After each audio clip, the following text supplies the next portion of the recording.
Well, John Gray has written a book, The 7 Types of Atheist, and I want to introduce you to each of those types in a very, very quick way in this video. I'd love to do a video on each of them at some point, but I'm going to introduce each one, and then you can make up your own mind. Are you one of these kinds of atheist? Is he right? Are these the kinds of atheists there are? Or is there some other kind that better fits you? So the first type of atheist that he describes in chapter 1 is the new atheism. And I guess he calls that the new atheism because atheism has been around longer than theism has. And so he argues that this is like a return to atheism, but it's not really, is it? It's an atheism that reacts to religion. And that's very different from the atheism of thousands and thousands and thousands of years ago. So the new atheism traces itself forwards rather than backwards. And he talks about the book, The Golden Bough, a book by J.G. Fraser, a 19th century book, which describes science as the next step for humanity in terms of our understanding. So sees religion as really primitive and crude and the sort of stuff you do if you don't really understand and you're not the brightest as a civilization, I mean. And then after that, the next evolution in terms of methods of thinking, of knowing, after religion comes philosophy, and then after philosophy comes the absolute cream of the crop, the best way of thinking, which is science. So he sees them as branching off and getting more and more sophisticated over time. So atheism is the greatest, the most ascendant way we can be, according to new atheism. John Gray obviously has a critique of this way of thinking, but for now, that's one kind of atheism. The new atheism, the assumption that this is an evolution in thinking. Religion, then philosophy, then atheism is the best. The second type of atheism that John Gray talks about is humanism, secular humanism. And this is a form of atheism which has certain ideas that are very similar to religion. Ideas around the place of humanity, which takes the place of God in this form of atheism. Humanity becomes the means of salvation, as it were. It is humans that will create a better world, humans that will find better ways to be and are always progressing. So it sees time as a move forward in terms of making the world better and better with each passing generations, humans becoming better and humans making the world around them better and better. So that's type 2, humanist atheist, with certain assumptions about the way the world works, around values being universal and normative, human rights being universal, and that humans have the ability, and that there is evidence that humans have the ability to make the world a better place. So that's secular humanist atheism, type 2. So we move to the third type of atheism that John Gray talks about, and that's an atheism which puts its trust entirely in science. You can see there are overlaps between them all, but we can leave that for now. And John Gray does acknowledge that, and in lots of ways it gets quite complicated. But the idea that science is the most important, and science can answer our ethical questions and can answer our sense of purpose.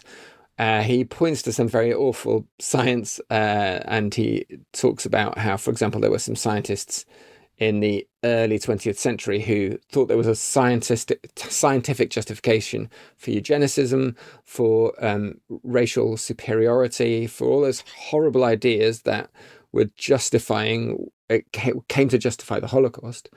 And he notes that science itself cannot give an ethical compass, and also can make mistakes. But this is an atheism which says that science replaces all the things that we thought we needed from religion.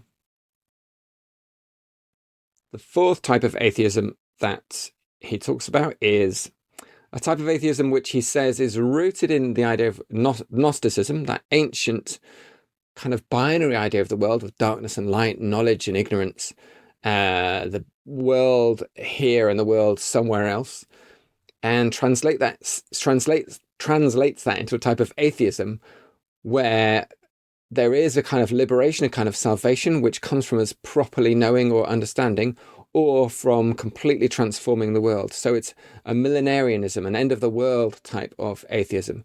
And that end could come through revolution, like the Bolshevik Revolution, or it could come through some great transformation or upheaval of society, some great obliteration of the world as it is, like Maoism or Pol Pot, where everything is just demolished.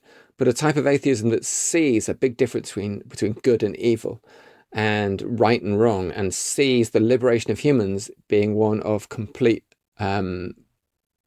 changing of our minds, really, from ignorance to enlightenment. So that's our fourth type. It's a kind of modern Gnostic atheist.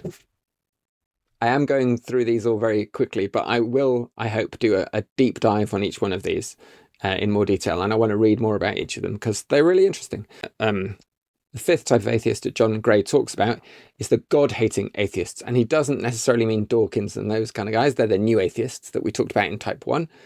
But he means people like Edward de Sade, the guy we get the name, the Marquis de Sade, the guy we get the word sadism from, who saw God and nature as kind of the same thing, but saw both as like actively hating him and he hating them. So he was at war against nature, the thing that he felt replaced God. So this is a kind of a nihilistic atheism, this God-hating atheism, hates the concept of God and hates the concept of all those things that are about meaning, and really pushes against all of that in ways that are kind of angry, and sometimes, I guess, rightly so. Some really unhealthy ideas are baked into some of the ideas of God.